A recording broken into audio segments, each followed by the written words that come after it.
Education টিকে সকলকে স্বাগতম জনাইছো। বন্ধুসকল, যেহেতু আমাৰ এতিয়া নৰ্থ ইষ্ট ফ্ৰণ্টৰ ৰেলৱেৰ যিটো আমি এপ্ৰেণ্টিছ বুলি কওঁ, মানে ট্ৰেইনিং হয়, এপ্ৰেণ্টিছ মানে এটা ট্ৰেইনিং। গতিকে নৰ্থ ইষ্ট ফ্ৰণ্টৰ ৰেলৱেৰ প্ৰতি বছৰে এনেকুৱাকৈ ট্ৰেইনাৰ মানে কিছুমান মানে ফিক্সকে তাৰমানে এক বছৰৰ ট্ৰেইনিং এটা হয় এপ্ৰেণ্টিছ। তাতে তাৰমানে আমাৰ স্পেচিয়েলি আমাৰ যিখিনি ITI কোৰ্চ কমপ্লিট কৰিছে তেওঁলোকে এপ্লাই কৰিব পাৰে। গতিকে এতিয়া আকৌ পোষ্ট ওলাইছে নৰ্থ ইষ্ট ফ্ৰণ্টৰ ৰেলৱেত প্ৰায় 6,777টা 6777। গতিকে এই পোষ্টসমূহত কেনেকৈ এপ্লাই কৰিব লাগিব সেইটো মই কৈ আছো বাৰু। চাওক, ইয়াৰে আপোনালোকৰ প্ৰায় ইয়াতে ডেট দি দিছে যে 15 জুলাইৰ পৰা ষ্টাৰ্ট হৈছে আৰু 14 আগষ্টলৈকে থাকিব। এপ্লিকেশ্যন ফিজটো দিয়া আছে 250 পৰা 550 লৈ। মানে যদি আপোনালোকৰ জেনেৰেল হয় তেনেহ'লে বা OBC হয় তেনেহ'লে হয়তো 550 ল'ব। ইয়াতে আপোনালোকৰ প্ৰায় তাৰমানে বহুকেইটা ডিভিজন আছে নৰ্থ ইষ্ট ফ্ৰণ্টিয়াৰ ৰেলৱেত। ইয়াতে কাতিহাৰ আছে, আলিপুৰদুৱাৰ আছে, ৰঙিয়া আছে, লামডিং, তিনিচুকীয়া, নিউ বঙাইগাঁও, ডিব্ৰুগড় আৰু NFR হেডকোৱাৰ্টাৰ। এনেকুৱাকৈ প্ৰতিটো ডিভিজনতে আটাইতকৈ বেছি কাতিহাৰত বাৰু পোষ্ট বেছি আছে, 1103টা আছে। ৰঙিয়াতো আছে 750টা আৰু লামডিঙত 1284টা এনেকুৱাকৈ পোষ্ট আছে।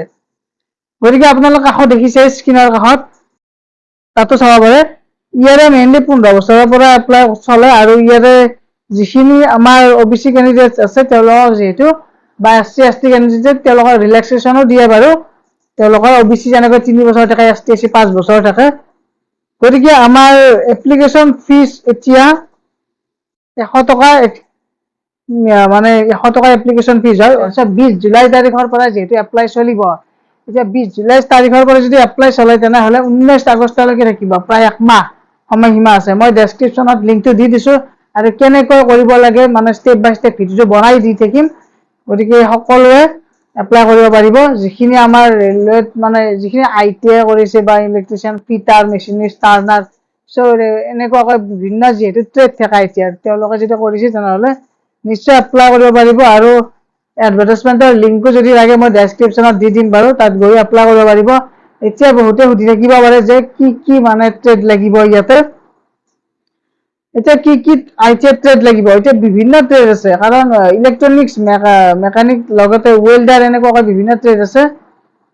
গোটেইবিলাক যিমানবিলাক নহওক কিয় 1 বছৰে আপোনালোকৰ হ'ব। 1 বছৰ মূৰত এখন চাৰ্টিফিকেট লাগিব, কাৰণ মই নিজেই যিহেতু কৰিছিলোঁ, 1 বছৰ মূৰত এখন চাৰ্টিফিকেট পাব।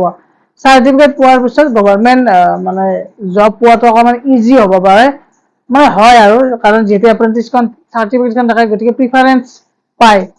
গতিকে কৰিব পাৰে সকলোৱে, আৰু যিখিনি ITI কৰিছে। আৰু ভিডিঅ'টো সকলোৱে শ্বেয়াৰ কৰি দিয়ক আৰু চেনেলটো ছাবস্ক্ৰাইব কৰি ৰাখক। বিভিন্ন এডুকেশ্যন ৰিলেটেড চেনেল